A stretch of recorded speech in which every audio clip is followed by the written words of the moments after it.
All righty. Why don't we just get started? Will you all take your seats now, please? Oh, yes, that's wonderful. Thank you very much. Oh, marvelous. And thanks for being here. And welcome to our first zip code party for all the residents of 92660. Rah, rah, rah!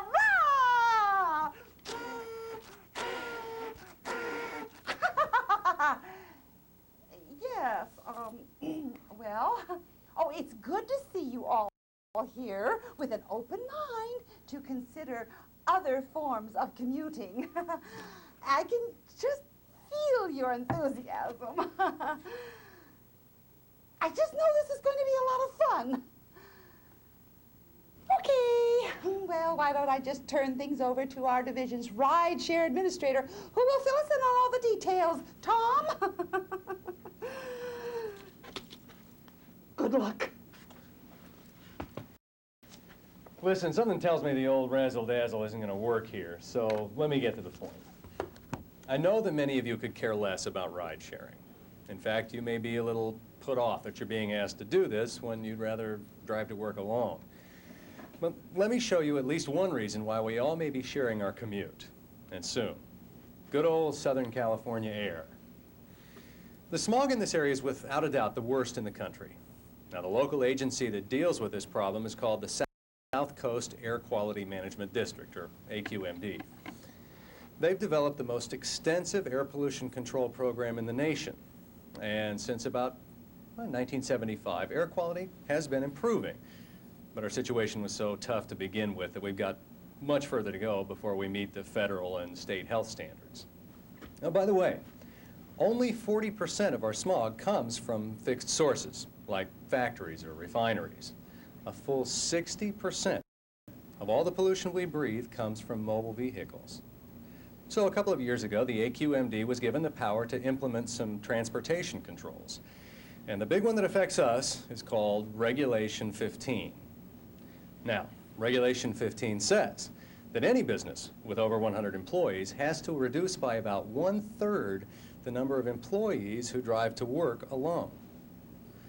So, ride-sharing may not be something we want to do, but it's something we may have to do.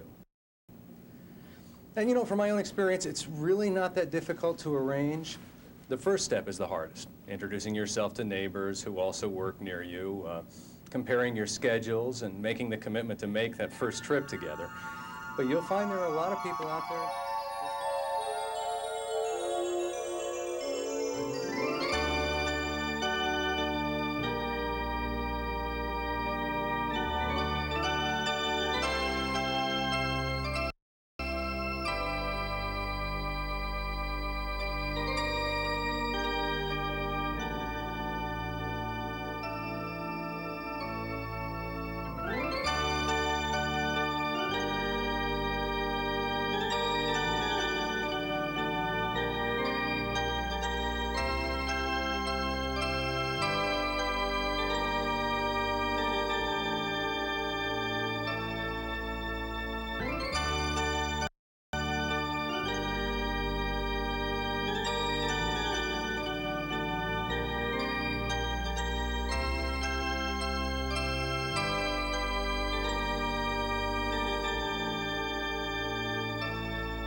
And they found some time to do some work, read the paper, or just get caught up on things. So ride sharing can be a good way to relieve some stress and to make some new friends. Now, I know that some of you may be concerned that you'll get stuck driving with people you won't like. But that's the beauty of something like carpooling. It's flexible. I mean, you can set up your carpool with anyone. If it doesn't work out, you just cancel it and carpool with someone else, right? Gee, I guess so. Here, let me show you how some of your colleagues have dealt with this. Some of the definite benefits have been, for me, savings in gas. Also in not having to use my car every day. That's been a definite benefit. It has, in the long run, saved me in insurance money. My car insurance was reduced because I carpool. Well, I encourage people to ride share. It has helped me tremendously. When I get home from work, I may be a little bit tired, but I'm not stressed out. I'm able to go shopping and take care of some of my personal needs. And in the mornings, I sleep on the way to work. I work in my Franklin planner. I can take care of a lot of business, just, you know, riding or resting to work in the morning. I enjoy it. It's very relaxing. It's on the worst day of the week to drive. I know I don't have to worry about driving, and I can kick back and listen to the nice music and not worry about the traffic at all. Now, by ride sharing, I don't only mean carpooling. You should also consider van pooling, public transit. Some of you may be able to bicycle or walk to work, or even take the train. The object is to find a method of getting to work that reduces the number of cars on the road, while it also fits with your schedule. If you have regular hours similar to a lot of other coworkers, a van pool might be for you.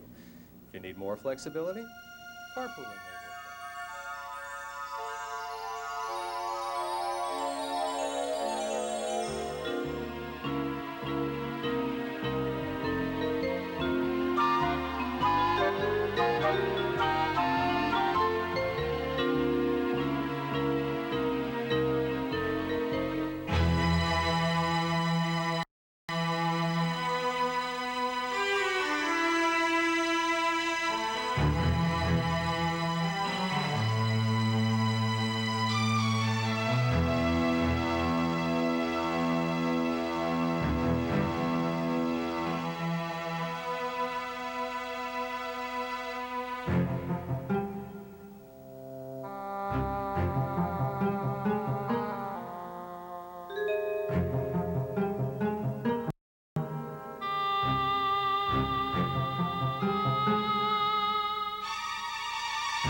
And with more and more companies offering locker room facilities, biking is now becoming a reasonable option.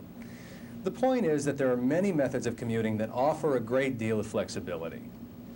Of course, I know some of you may still have your doubts. Maybe you do a lot of errands during your lunch hour, or maybe you have irregular hours, or you like to work late on occasion.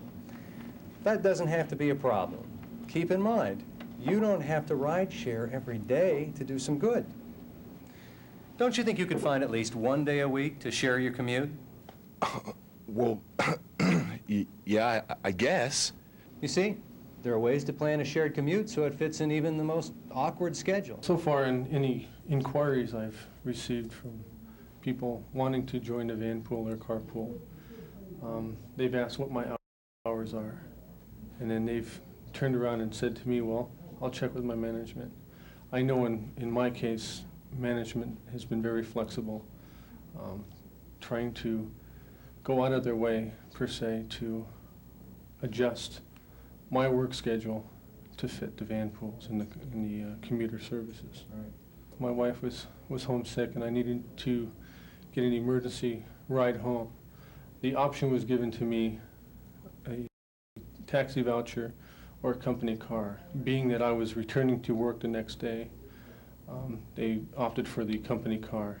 And what I liked most about it, and this is probably not in all cases, but I was, from the time that my wife called and said, I need you at home, to the time that I had the company car and was out the gate, was only half an hour. From the personal standpoint, the individual and myself who are ride pooling or carpooling very openly said we have to remain flexible. If I have to work late, can you wait 15 minutes, 20 minutes? So we both established that right up front. So there's no problem. Then that's kind of diminished the anxiety there. Within our division, our manager is very supportive about having or allowing people to meet their ride share or to catch the car or the van, what have you. So it's supported by management very heavily in our division. You know, I found that many people who don't ride share have a lot of preconceptions. For some, it may just seem like a hassle, but for others, it's a nightmare of inconvenience. Let me show you the real nightmare, though. Traffic. Right now, the average speed on our freeways during rush hour is only 35 miles an hour. And with the population growth we expect, we'll jam over 40% more cars on these roads by the year 2010. Rush hour trips could take 3 times as long as they do now, unless we do something. Now, there are plans to build new freeways and upgrade some old ones, but that work won't be finished for years, and there just isn't much room for new roads. If we're going to solve our traffic problem, we'll have to use our existing roadways more efficiently. And again, that means putting more people into fewer cars. You know, I found this really interesting. If all of us shared our commute just one day a week, it would almost eliminate the traffic problem we have today. And with all these transit ways and carpool lanes on our freeways, you may get to work even sooner than you do now. Sharing a ride also gives you a chance to relax and leave the driving to someone else once in a while. It also saves money, up to $2,000 a year in gas and maintenance. The point is, there are plenty of reasons to plan a shared commute. So, if ride sharing's so great, why doesn't everybody do it? Well, we Californians seem to fear some kind of loss of privacy or independence or something. But at some point, these fears just become excuses. And it's a shame because they're unwarranted. Ride sharing isn't the nightmare that some people think it is. In fact, it can actually save you time, save you money, and a lot of stress. But most important, it's just the right thing to do. Not only for the community, but also for ourselves. So give it a try, that's all we ask, at least one day a week. I promise, it won't kill you.